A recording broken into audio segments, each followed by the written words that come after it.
What is up, guys? Welcome back to the channel. Today we have A Flicker in the Dark by Stacy, Willingham. I don't know why I said that very slowly. So this is one of the books I actually wanted to read this year.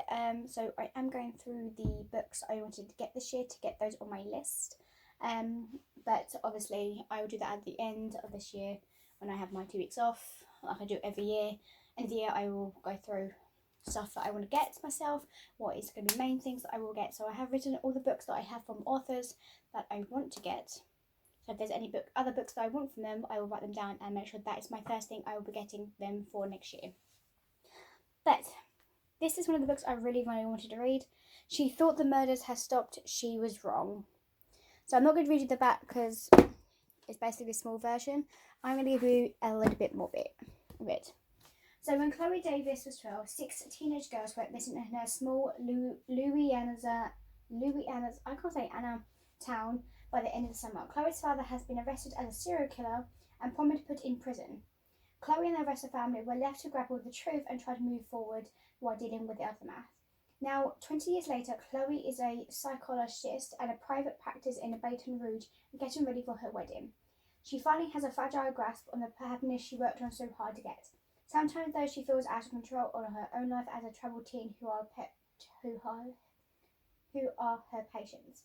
And then a local teenage girl goes missing, and then another. And that terrifying summer comes crashing back. Is she paranoid, seeing parallels that aren't really there, or for a second time in her life, is she about to unmask a killer? So in this novel, this was a spellbinding thriller, okay, guys? I loved it. So my review on this, here we go. This book was a very reliable narrative with Chloe. She has some addictive issues as well as trauma, including paranoia. I found her really hard to read, and the book is mostly told from her side of the story. I felt really put off by Chloe's character just a bit and some of her rationals around some of the missing girls. But at the same time, even if I don't like the character, there was something that kept me reading her. Maybe it's the fact that she felt really real, and maybe that she was paranoid a bit. Her past clearly left her with some issues, and as a reader I could sympathise with that. But I also wanted to know what the hell's going on with all these missing girls. I love a good mystery. I have gone back into reading, like I was reading so many fantasy books and stuff like that. Now my mind's like, I want thrillers, I want mysteries, and I want some death. Literally, that's what I want now. So early on, I had thought that the killer identified, but yet I couldn't quite be sure since Chloe was so paranoid. Like Chloe, I found myself being mistrusted for basically in everyone in this book. Was it wrong addiction? Well, you will just read it out to find it. This book sadly kept me guessing. Like Chloe, she was seeing connections when there was none. Like, come on. If you're reading a murder mystery, of course you're going to get a detective side and you're like, oh my god, this person sounds like they're going to do it. But then you're like, oh no, wait, that person did it. And then you're changing your mind all the time. Like you're becoming, as you're reading this book, you're becoming someone who wants to solve the murder yourself.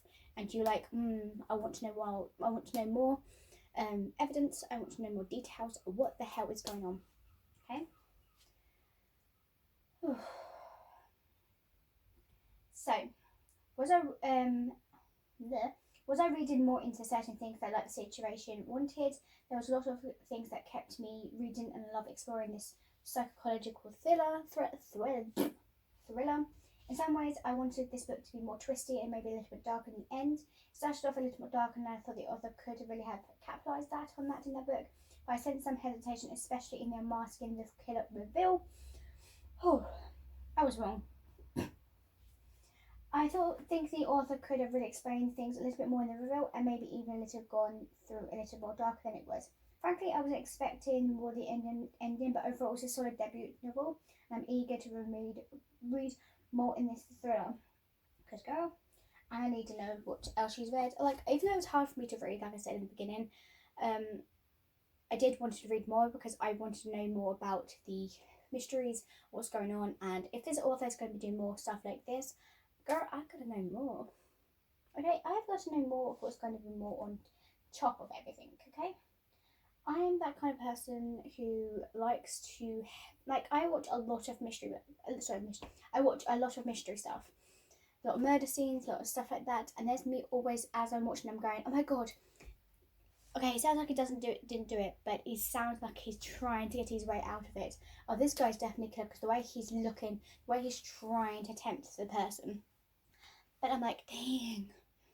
This book was absolutely lovely. I did love it, okay, guys, at the end, even though I sound like I didn't, but trust me, I did. And I will be keeping this book as well. So hopefully, I'm going to find out more about this book, more about the author too. But thank you guys for watching. I'll see you guys next time. Peace. Bye.